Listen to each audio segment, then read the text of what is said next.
प्यारे छात्रों, अपना पाठ महाकाव्य से संबंधित तो कालिदास के काव्य में कुमार संभव महाकाव्य की चर्चा हम लोग कर रहे थे। और कुमार संभव में अभी हम केवल काव्य की दृष्टि से कुछ प्रश्न को ले रहे हैं, लेकिन जो एक सामान्य कालिदास के विषय में प्रश्न होता है या कालिदास के काव्यों के बारे में, उसकी चर्चा भी करेंगे। तो कुमार संभव ग्रंथ विशेष को लेकर के अपनी जो चर्चा चल रही थी, उसमें एक विशेष प्रश्न इस रूप में भी आता है कि महाकाव्य की दृष्टि से कुमार संभव एक सफल महाकाव्य है या महाकाव्य के लक्षण के आधार पर कुमार संभव महाकाव्य है। इस कथन की समीक्षा कीजिए या इस कथन को स्पष्ट कीजिए।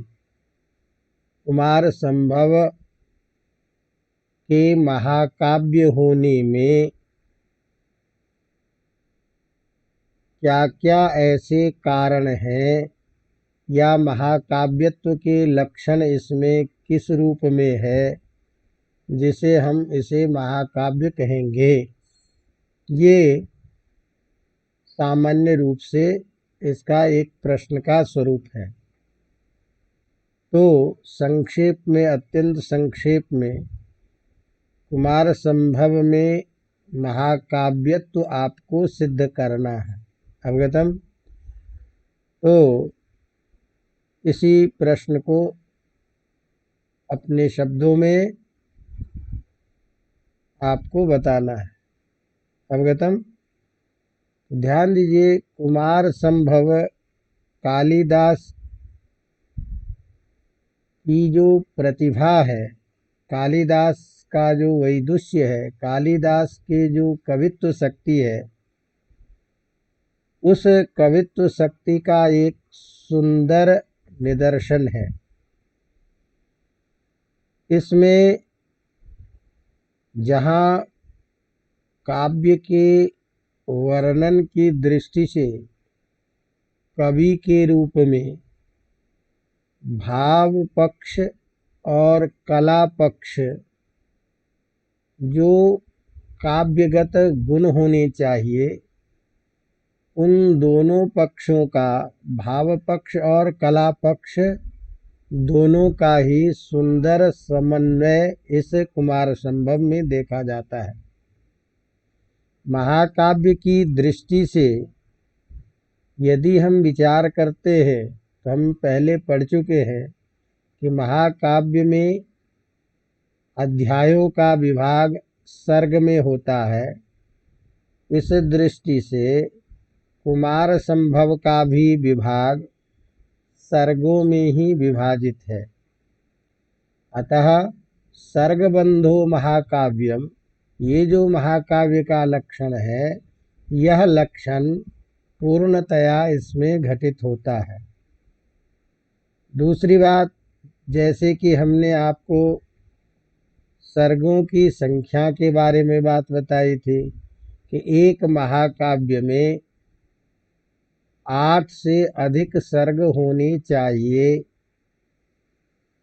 तो न्यूनतम 8 जो है, ये सर्ग आवश्यक है महाकाव्य के लिए। तो कुमार संभव में समन्वित रूप से हम देखते हैं कि 17 सर्ग है।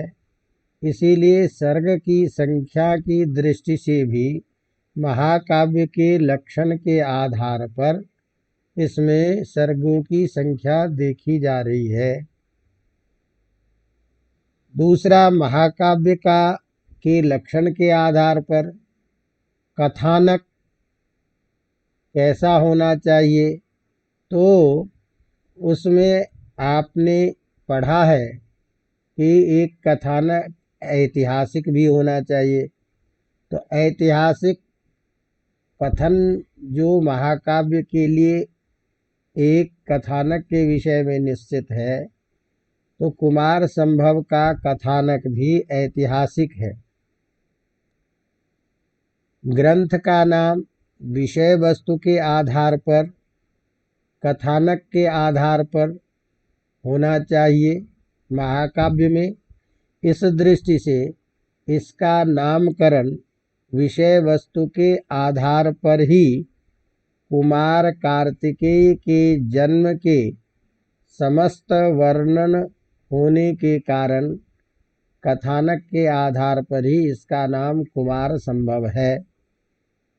महाकाव्य में गुणों के आधार पर इसमें सुंदर अलंकारों का प्रयोग, वर्णनों की सजीवता, व्यापकता और स्वाभाविकता है। भाषा का परिष्कार, कल्पना की उदात्तता, भावों की मनोज्ञता, रसों का सुंदर परिपाक और महाकाव्य के लक्षण के आधार पर श्रृंगारो वीर एववा और शांत, तीन रस प्रधान होते हैं। महाकाव्य में से तीनों रसों में कोई एक अंग रस प्रधान होना चाहिए। इस दृष्टि से इसमें प्रधान रस श्रृंगार का सर्वांगीण वर्णन है। इसका विषय वर्णन विषय तपोमूल उदात्त और परिष्कृत प्रेम का महत्व प्रतिपादन करने वाला है तथा इसमें छंदों का सुंदर प्रयोग देखा जाता है। जैसे महाकाव्य में प्रत्येक सर्ग में एक ही छंद होने चाहिए, सर्गांत में छंद का परिवर्तन होना चाहिए। इस दृष्टि से छंदों का भी सुंदर महाकाव्य की दृष्टि के आधार पर ही प्रयोग किया जाता है। तो इस तरह महाकाव्य के जितने भी गुण होने चाहिए, जितने भी लक्षण होने चाहिए, ये सभी गुण कुमार संभव में दिखाई देते हैं। काव्य की दृष्टि से भी संपूर्ण महाकाव्यत्व के रूप में यदि हम देखें तो कुमार संभव की सर्वातिशायी अर्थात सर्वातिशायिनी का मतलब है सभी प्रकार से, सब मिला करके इसकी विशेषता यह है कि इसमें प्रणय की गंभीर गहनता, जिसमें रूप अंतर्भूत हो जाता है, अर्थात रूप का प्राधान्य नहीं रह करके जो उदात्त चिंतन, निष्ठा, भक्ति और प्रेम का जो आंतरिक सौंदर्य है, उस आंतरिक प्रेम की यहाँ प्रधानता दी गई है, जिसमें बाह्य शरीर के जो आकर्षण रूपी जो वासना है वह समाप्त हो जाती है।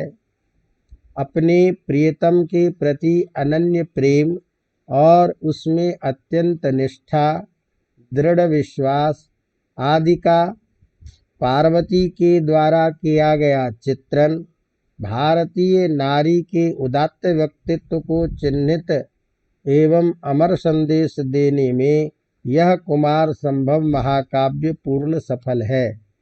इस तरह भारतीय संस्कृति के उद्देश्य मूलक होने के कारण जीवन के लक्ष्य को प्राप्त करने के लिए अपने किए जाने वाले साधनों के प्रयोग किए जाने के कारण और जो वास्तविक जो प्रयोजन है धर्म अर्थ काम के रूप में पुरुषार्थ चतुष्टय की सिद्धि, उन सिद्धियों की प्राप्ति के साधन के रूप में कुमार संभव में सभी प्रकार के तत्व देखे जाते हैं।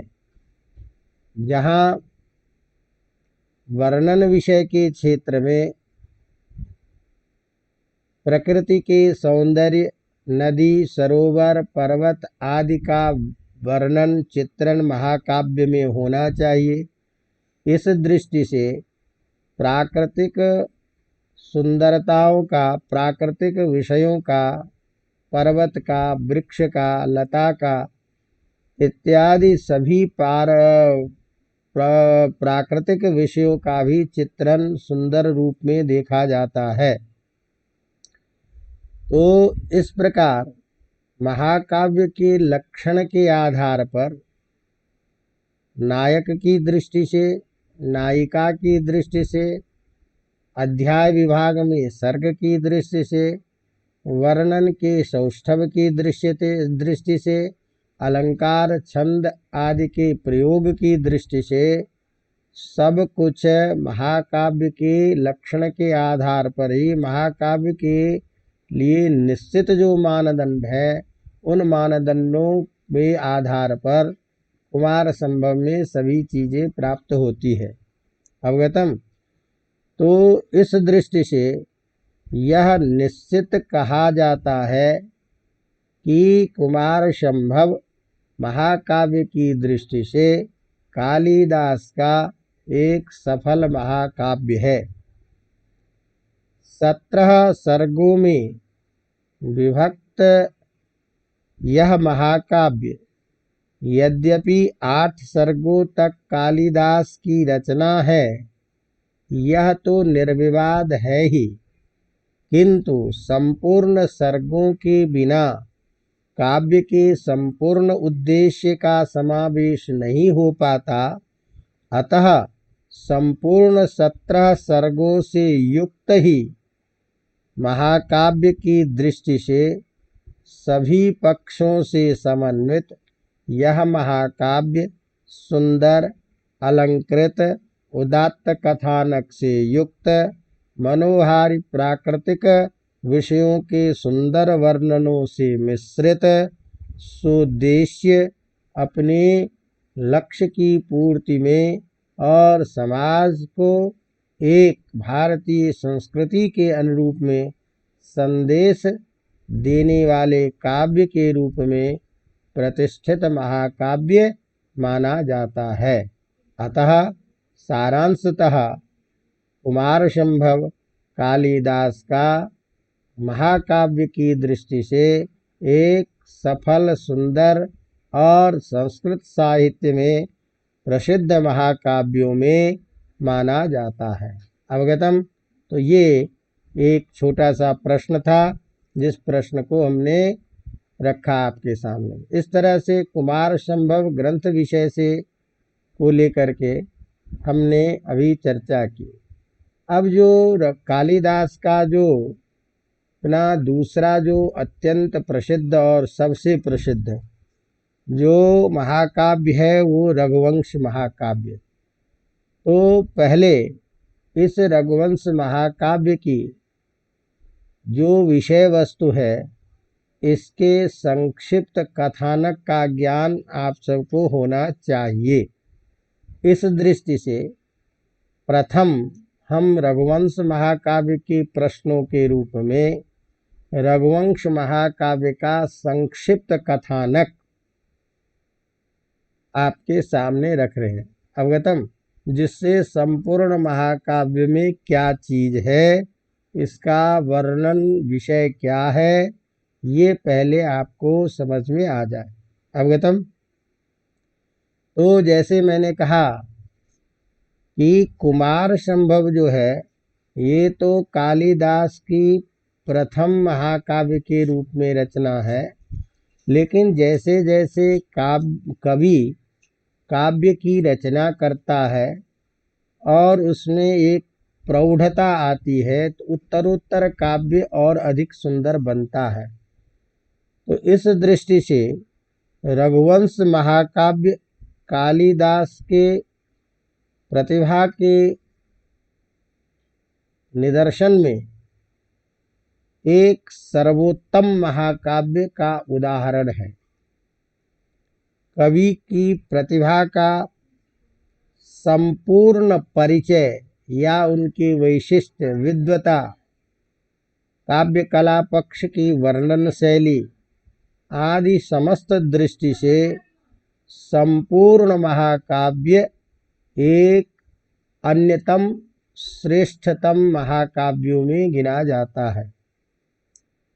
यह 19 सर्गों का अत्यंत परिष्कृत महाकाव्य है, जिसमें 1569 माने 1569 श्लोक है।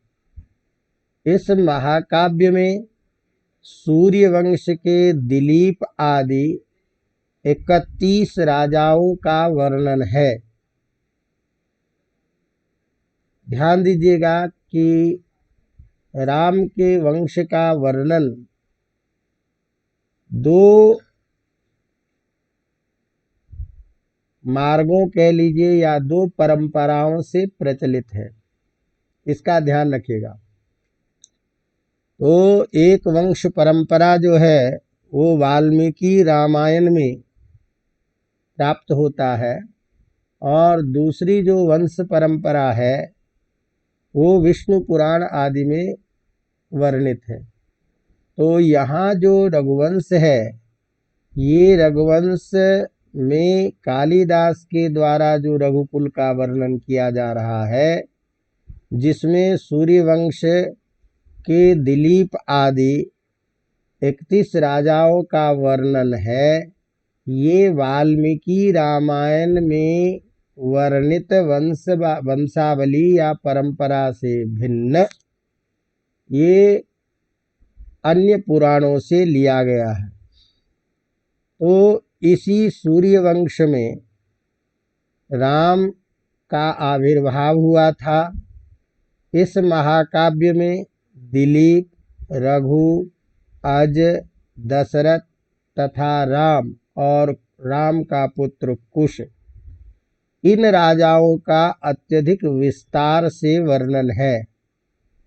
उसके बाद जब कुश का स्वर्गवास हो जाता है तो उसके पुत्र अतिथि राजा बनता है और उसके वर्णन के साथ संक्षेप में उसके वंशज जो 21 अन्य राजाएं हैं, उन राजाओं का संक्षिप्त विवरण इसमें प्राप्त होता है। अंत में 19 सर्ग में 19वां जो सर्ग है, इसमें अंतिम राजा अग्निवर्ण, जिसका राज्याभिषेक तथा उसकी अत्यधिक विषयासक्ति के कारण अर्थात विषय में आसक्त होने के कारण राज्य का पराभव प्रारंभ हो जाता है। उसे राजयक्ष्मा अर्थात टीबी जिसको कहते हैं, रोग से ग्रसित हो जाता है, जिसके कारण उसकी मृत्यु हो जाती है और उसकी मृत्यु के बाद उसकी रानी का राज्याभिषेक होता है, जो गर्भावस्था में रहती है। ऐसे गर्भस्थ अग्निवर्ण की पत्नी को राज्य का उत्तराधिकार दिया जाता और उसके बाद राज्य प्रशासन प्रायः इस वंश का अंतिम पड़ाव हो जाता है। तो इस तरह से 19 सर्गों में दिलीप आदि जो सूर्यवंश के राजा है, उन सभी राजवंशों का राजाओं का वर्णन इस रघुवंश में किया गया है।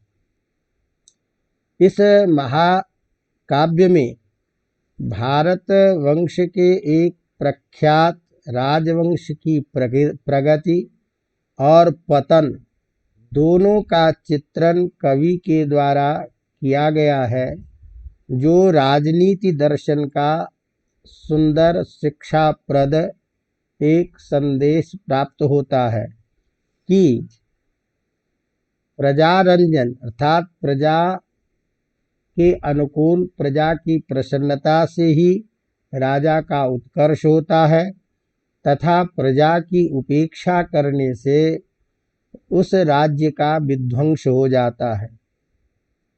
ऐन्द्रिक जो सुख है, अपना इंद्रिय जन्य जो सुख है, उस सुख को ही प्रधान मानकर चलने वाला जो राजा होता, जो अपनी प्रजा की उपेक्षा करता है, उस राजा के द्वारा केवल उस राजा का ही नहीं अपितु उसके वंश का भी समापन, वंश का भी विनाश हो जाता है। ये जो उदाहरण के तौर पर एक राजा को कैसा होना चाहिए, प्रजा रंजन, प्रजा की स्थिति में प्रजा के साथ उसका क्या संबंध होना चाहिए, ये एक दिग्दर्शन इस महाकाव्य में प्राप्त होता है। तो जैसा कि मैंने कहा, रघुवंश महाकाव्य में कालिदास ने जो सूर्यवंश के राजाओं का वर्णन किया है, यह वाल्मीकि रामायण में प्रदत्त वंशावली के आधार पर नहीं है, अपितु वायु पुराण और विष्णु पुराण में जो वर्णित वंशावली है उसको आधार मान करके किया गया है। तो ये एक संक्षिप्त बात हुई जो रघुवंश में रघुकुल के सूर्यवंश में, अब ये रघु राजा के नाम से इस ग्रंथ का नामकरण हुआ, इसकी चर्चा भी करेंगे। लेकिन अपने विशेष उदात्त गुणों के कारण, विशेष धर्मनिष्ठ और प्रजावत्सलता के कारण राजा रघु की कीर्ति अन्य राजाओं की अपेक्षा उदात्त होने के कारण प्रधान रूप से राजा रघु के आधार पर इसका वर्णन, इस रघुवंश का नामकरण किया गया है। तो 19 सर्गों में इस महाकाव्य में प्रथम सर्ग जो है, इसमें रघुवंशी राजा जितने भी हुए हैं उनकी प्रशंसा की गई है। जो धर्म नीति पर चलने वाले हैं, आश्रम व्यवस्था के अनुरूप आचरण करने वाले और श्रेष्ठ गुणों से युक्त है, ऐसे रघुवंशियों का वर्णन है।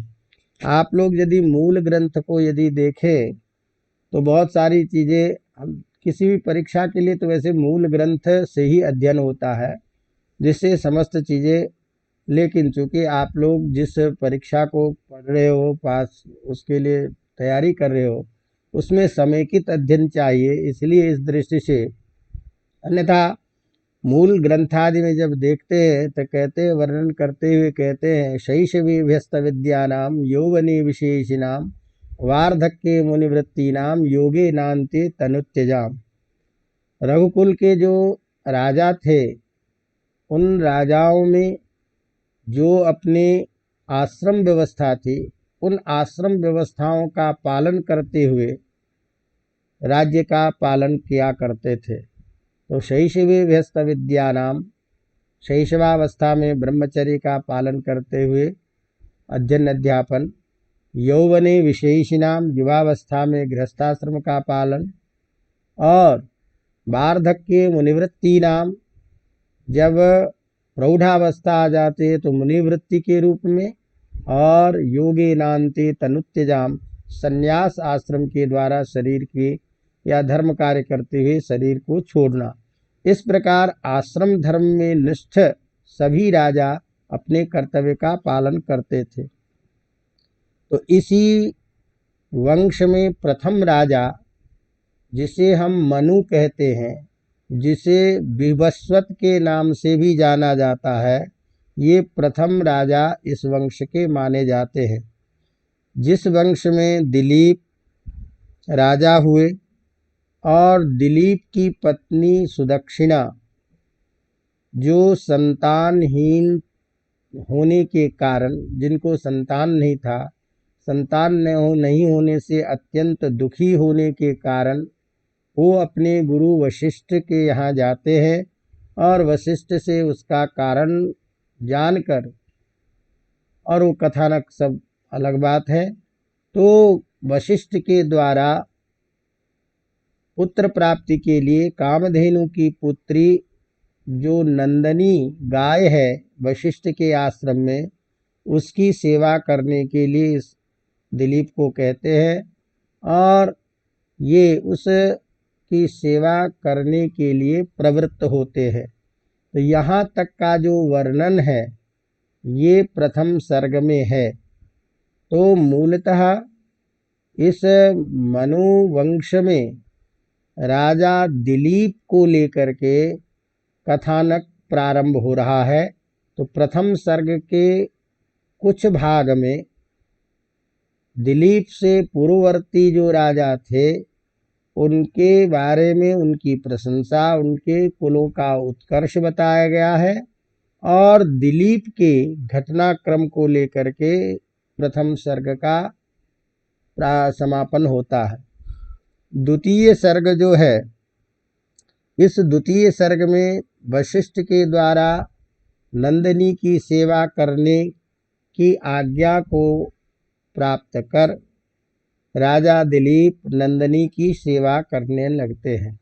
तो यह जो राजा दिलीप और नंदिनी की का गो सेवा प्रकार है, ये मुख्य रूप से द्वितीय सर्ग में वर्णित है। तो इस तरह से राजा दिलीप के द्वारा नंदिनी की गो सेवा का वर्णन द्वितीय सर्ग में, जिसमें सिंह दिलीप संवाद के रूप में नंदिनी द्वारा सेवा की परीक्षा का सुंदर वर्णन है।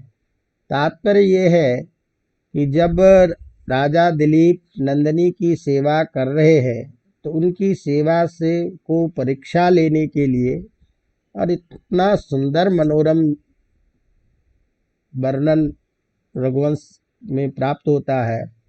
दिलीप गो सेवा संवाद के रूप में गो सेवा में सिंह दिलीप संवाद के नाम से प्रसिद्ध है। तो आपको कदाचित ये पूछ भी दे तो वह नंदिनी ही अपने स्वरूप को दूसरे रूप में प्रकट करके सिंह के रूप में, और वो नंदिनी को पकड़ लेता है सिंह, और उस सिंह से बचाने के लिए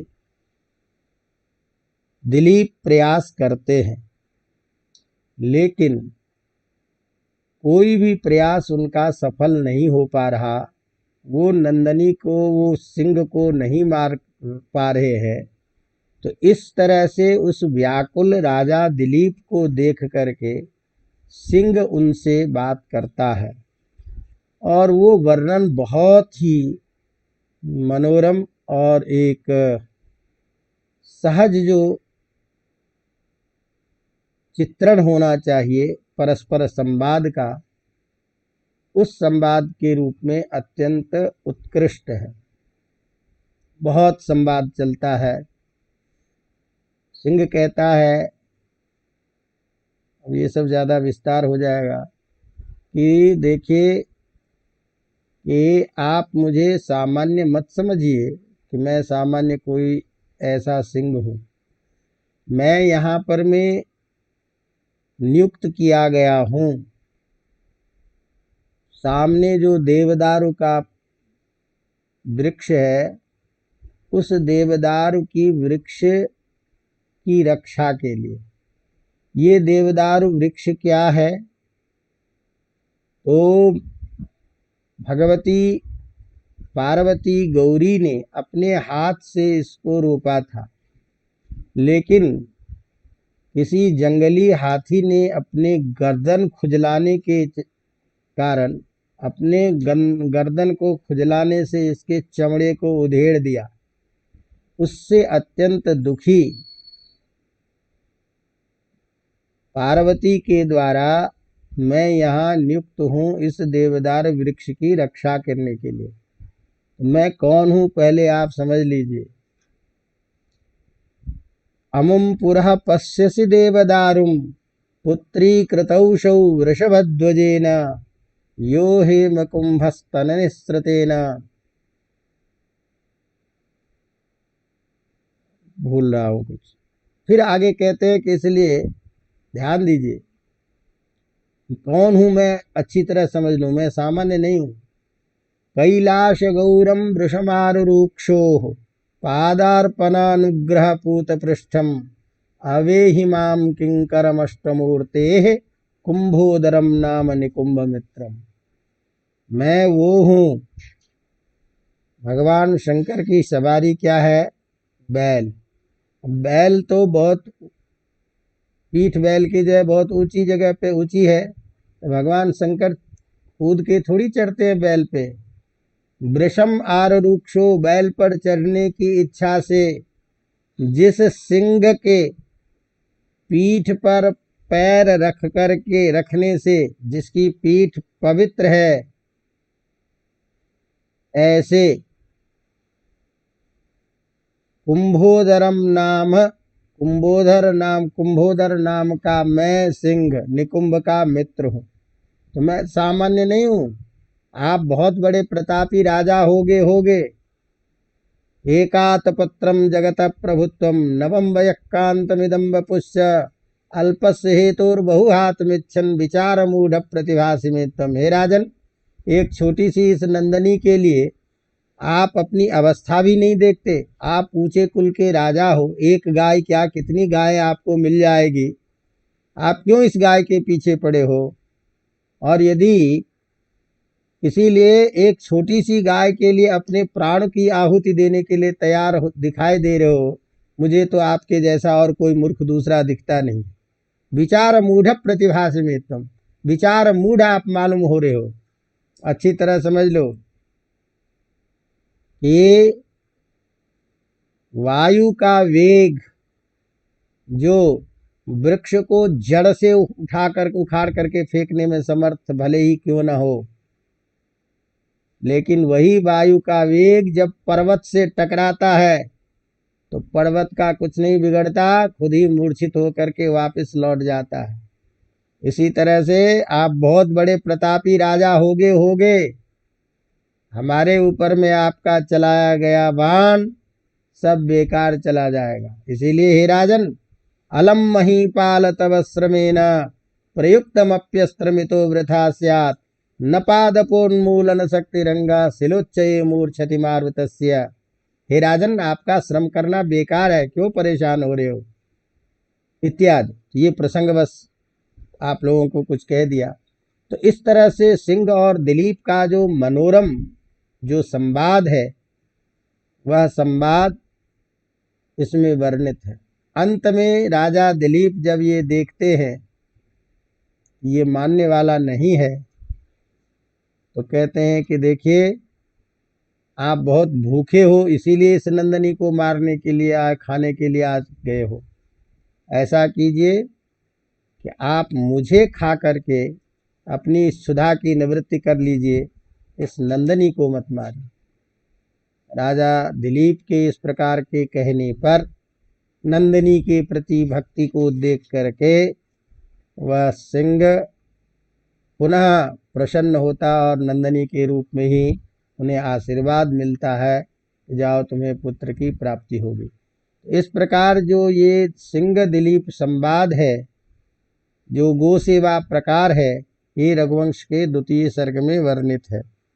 तृतीय सर्ग में रघु का जन्म और उसके विद्याध्ययन की कथा, दिलीप द्वारा अश्वमेध यज्ञ का अनुष्ठान, रघु का इंद्र पर आक्रमण और इंद्र का आशीर्वाद मिलना तथा रघु के राज्याभिषेक का वर्णन, ये तृतीय सर्ग में वर्णित है। अवगतम।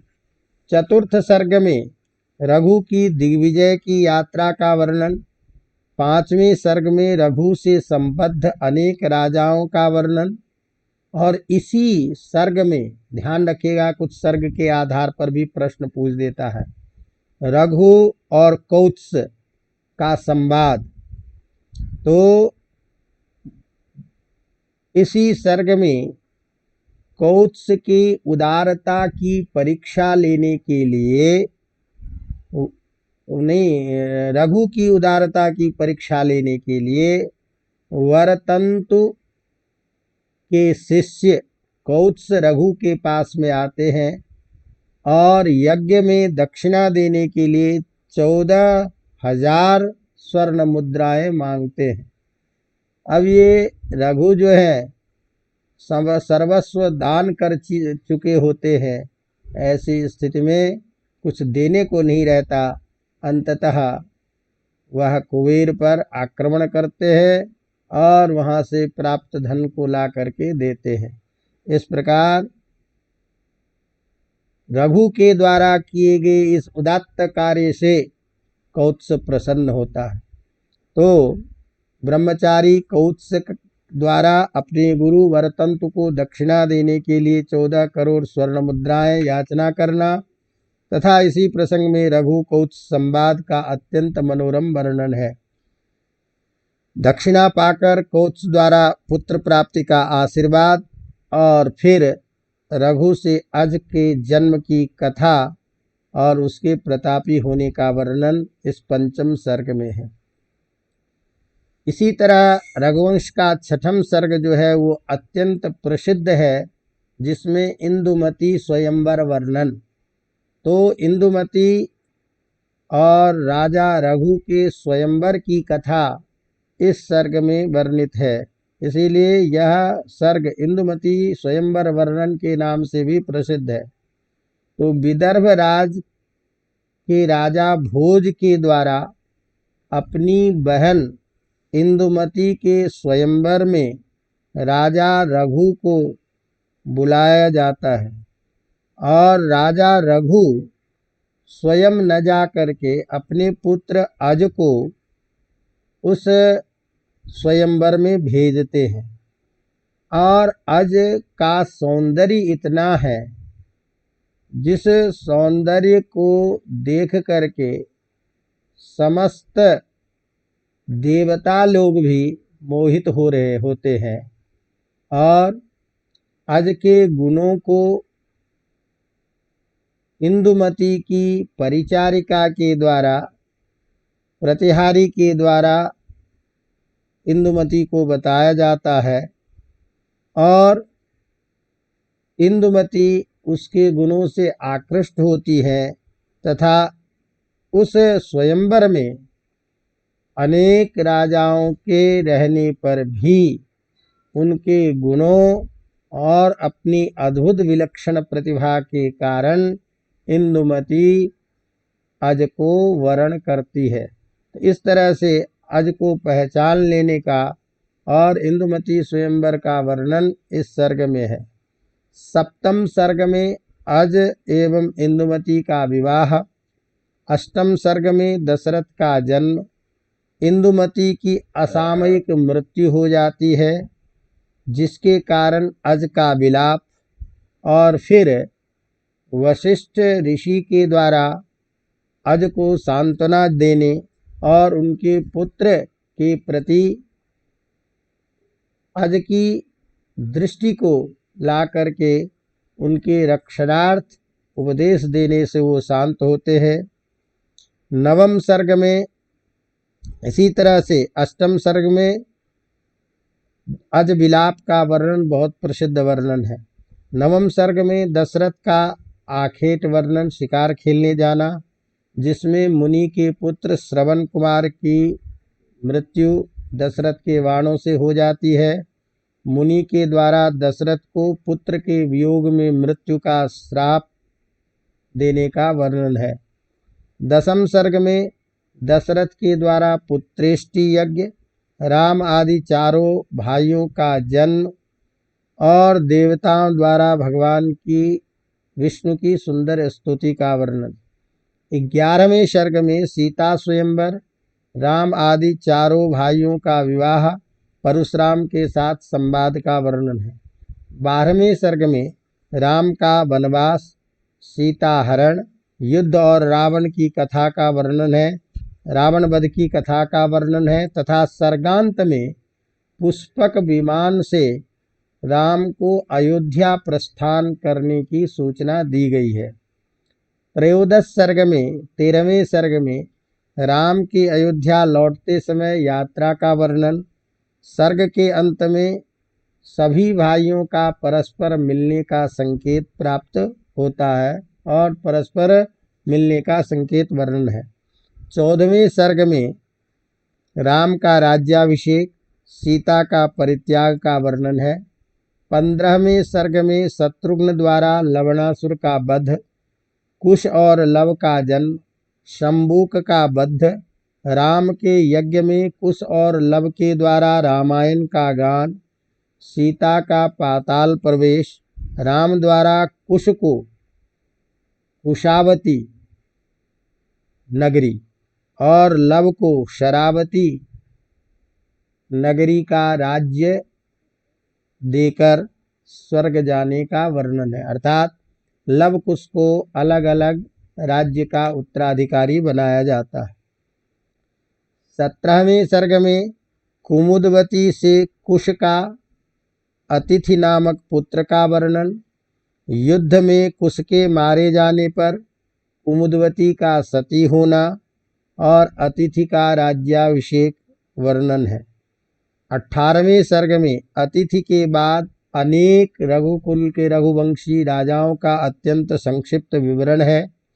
19वें सर्ग में अग्निवर्ण राजा का वर्णन, जो अत्यंत विषयासक्ति होने के कारण राजयक्ष्मा रोग से पीड़ित होकर उसकी मृत्यु की कथा का वर्णन और गर्भवती पटरानी के सिंहासन पर बिठाने का वर्णन है। और इसी के साथ रघुवंश की कथा का समापन होता है।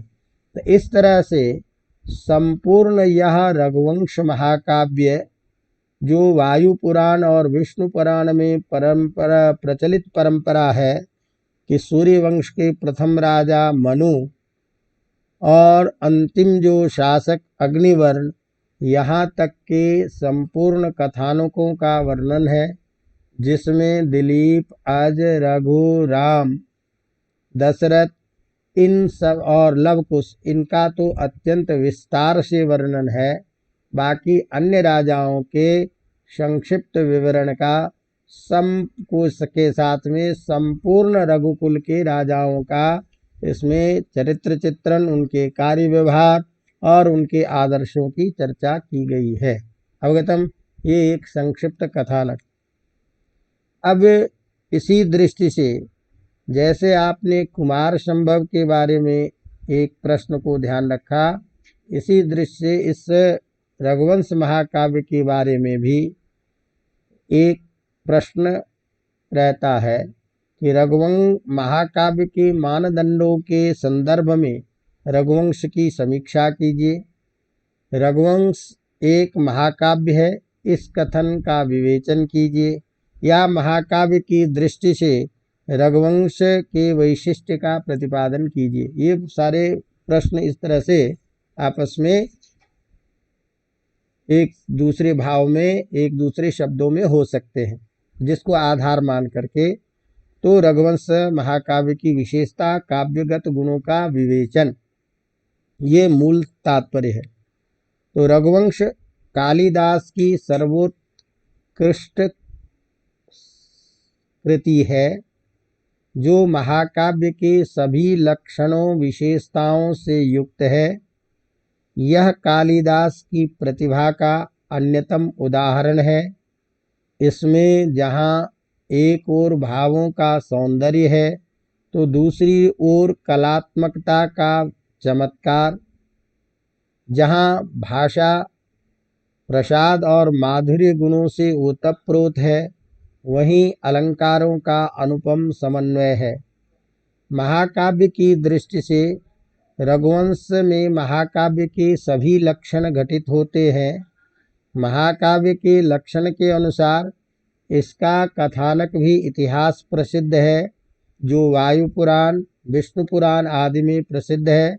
नायक के रूप में महाकाव्य के लक्षण के अनुसार ही एक वंशी, जैसे हमने महाकाव्य का लक्षण जो पढ़ाया था कि या तो एक वंश का एक नायक हो या एक वंश के अनेक नायक हो सकते हैं, तो इसी आधार पर एक वंशीय दिलीप, रघु, अज, दशरथ, राम जैसे अनेक राजा नायक हैं, जो अपने प्रजारंजक तथा आदर्श गुणों के कारण प्रजा में अत्यंत लोकप्रिय है। यहाँ तक कि एक नायक राम तो स्वयं विष्णु के अवतार देवता रूप में नायक हैं, जो देवताओं की प्रार्थना पर दशरथ के पुत्र में अवतरित होते हैं। रस की दृष्टि से कई विद्वानों ने इसमें वीर रस की प्रधानता को स्वीकार किया है, क्योंकि ये नायक जो रघुवंश के हैं, सभी नायक युद्ध धर्म दान आदि की दृष्टि से वीर है। देखिए कि वीर 4 प्रकार के होते हैं: युद्ध वीर, धर्मवीर, दानवीर और दयावीर।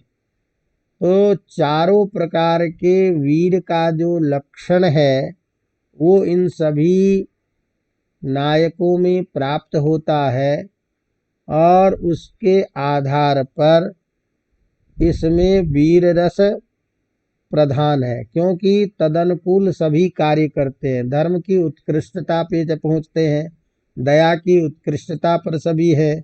इसी तरह से इन वीर रस से युक्त जो चारों प्रकार के जो कर्म हैं, तदनुकूल कर्म करते हैं।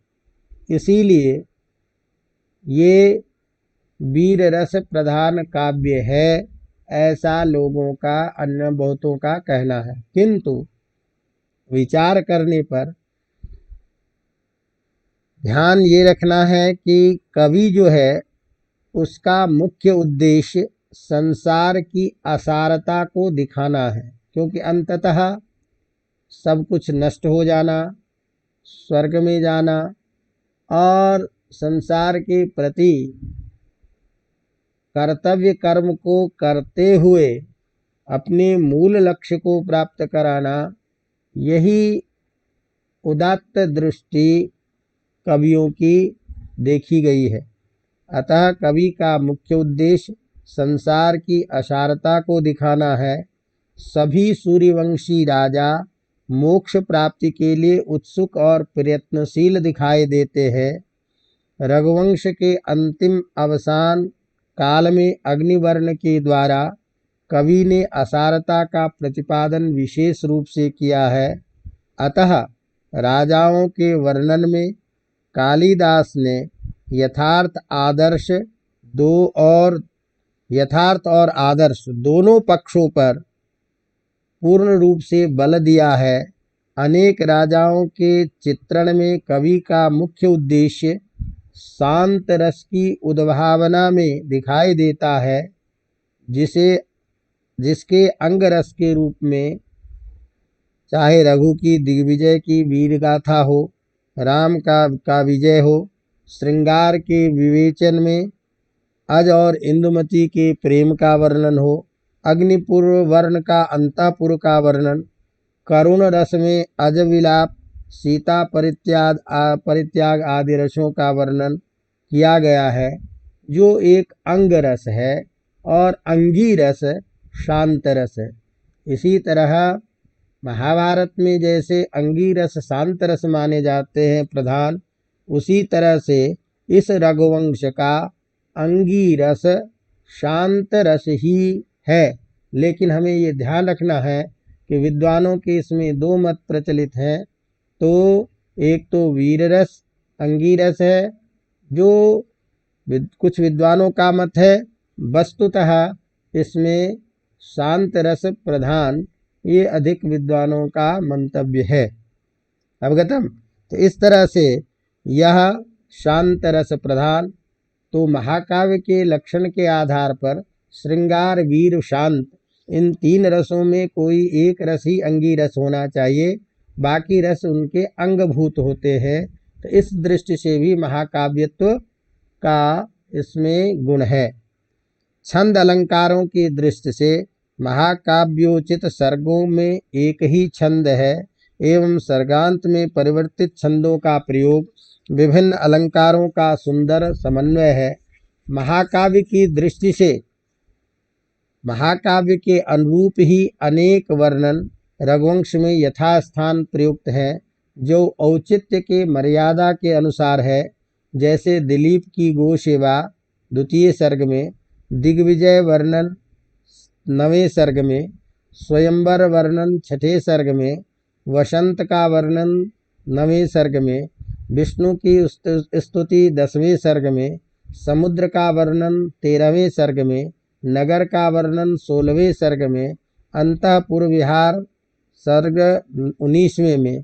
तो कथानक के बीच में जो महाकाव्य में कथानक की संगति और उसके औचित्य को बताने के लिए जो नगर, ग्राम, पर्वत, प्राकृतिक चीज़ों का वर्णन महाकाव्य में होना चाहिए, उन सभी चीज़ों का यथास्थान वर्णन किया गया है। अतः ये सभी वर्णन कालिदास की काव्यात्मक जो विशेषताएं हैं उनके आधार पर सभी चीज़ें प्रयुक्त हैं। अतः महाकाव्य की श्रेष्ठता के अनुसार कथानकों में लयबद्धता भी देखी जाती है। इस प्रकार संपूर्ण रघुवंश महाकाव्य महाकाव्यत्व के सभी लक्षणों गुणों से पूर्ण समन्वित, सफल एवं अत्यंत श्रेष्ठ महाकाव्य है। इसमें जहाँ राजा का आदर्श और उसकी प्रजावत्सलता, तो प्रजा का भी राजा के प्रति उतनी ही सुंदर अपनी भक्ति, राजतंत्र का सुंदर चित्रण, विचार स्वातंत्र्य, कालिदास के विविध पांडित्य का शास्त्रीय उपदेशात्मक चित्रण, वैदुष्य, ये सभी से युक्त भावलालित्य, भाषा, सौष्ठव, अलंकार प्रयोग और कथानकों का सुंदर समन्वय होने के कारण रघुवंश संस्कृत साहित्य का महाकाव्यों में अत्यंत श्रेष्ठ महाकाव्य माना जाता है। अतः सभी दृष्टियों से महाकाव्य के लक्षणों के सभी पक्षों के आधार पर रघुवंश महाकाव्य को उत्तम महाकाव्य कहा जाता है। अवगतम। तो ये हमने अभी, अब हम इसके बाद कुछ चर्चा करेंगे जो सामान्य रूप में प्रश्न होता है। जैसे कालिदास का काव्य सौंदर्य का विवेचन कीजिए।